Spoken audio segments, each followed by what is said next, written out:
గిరిజన ప్రాంతమైన శృంగపరపుకోట మండలం రేగపుణ్యగిరి రోడ్డు మార్గం మౌలిక సమస్యల గురించి జిల్లా కలెక్టర్ అంబేద్కర్ తెలుసుకున్నారు. ఢోలీలో గర్భిణీలు ప్రయాణిస్తున్నారంటూ వార్తలు రావడంతో కలెక్టర్ బిఆర్ అంబేద్కర్ ఎమ్మెల్యే కోల లలిత కుమారి జిల్లా కలెక్టర్తో సమీక్ష సమావేశం నిర్వహించారు.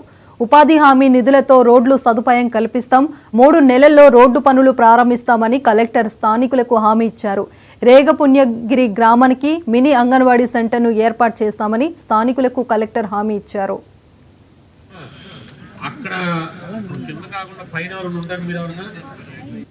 దేవస్థానం ఉంది, టూరిజం డెవలప్మెంట్ అయ్యే అవకాశం లేదా ఎవరైనా ప్రెగ్నెన్సీతో ఉన్న వాళ్ళు తీసుకురావడానికి కానీ ఎవరికైనా విజయనగరం జిల్లా పరిధిలో ఉందా, ఏఎస్ఆర్ జిల్లా పరిధిలో ఉందా? కేస్ట్ కుటుంబానికి చెందిన రేగపుణ్యగిరి అర్జున్.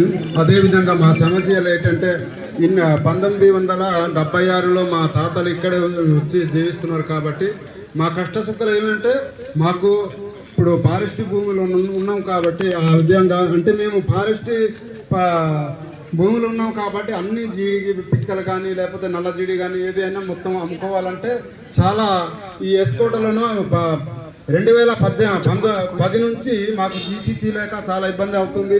అదేవిధంగా కొద్ది చిన్న చిన్న భూములు చేసుకుంటున్నాము, బోర్డు వ్యవసాయం చేసుకుంటాము, అదొక పసుపు తయారు చేస్తున్నాము, అలాగే కందులు సిరికందులు తయారు చేస్తున్నాము, మినుములు తయారు చేస్తున్నాము. ఇవి కూడా మాకు గిట్టుబాటు ధర లేక చాలా ఇబ్బంది పడుతున్నాము. అదేవిధంగా మనకు ఎస్కోటలో నా జీసీసీ కార్పొరేషన్ ఏర్పాటు చేస్తే బాగుంటుంది అనేసి జిల్లా కలెక్టర్ గారికి చెప్తున్నాను, మన ఎమ్మెల్యే గారికి కూడా చెప్తున్నాను. గిరిజన కష్టాల గురించి అసెంబ్లీలో 3 క్వశ్చన్స్కి నేను అసెంబ్లీలో మాట్లాడడం జరిగింది.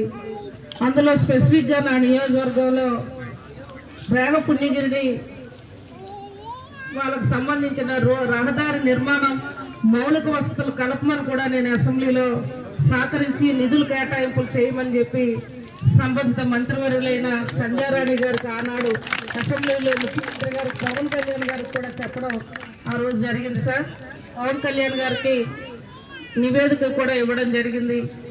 అలాగే సీఎం గారికి కూడా దృష్టిలో పెట్టడం జరిగింది. సంబంధిత మంత్రి గారు సంజయ్ రాణి గారికి కూడా ఇవ్వడం జరిగింది నిధులు కేటాయించమని. మరి వాళ్ళ తమను నేను కోరేది తమ సహకారంతో అంటే కేంద్రం నుంచి మరి మార్చి బడ్జెట్లో నిధులు అనేవి కూడా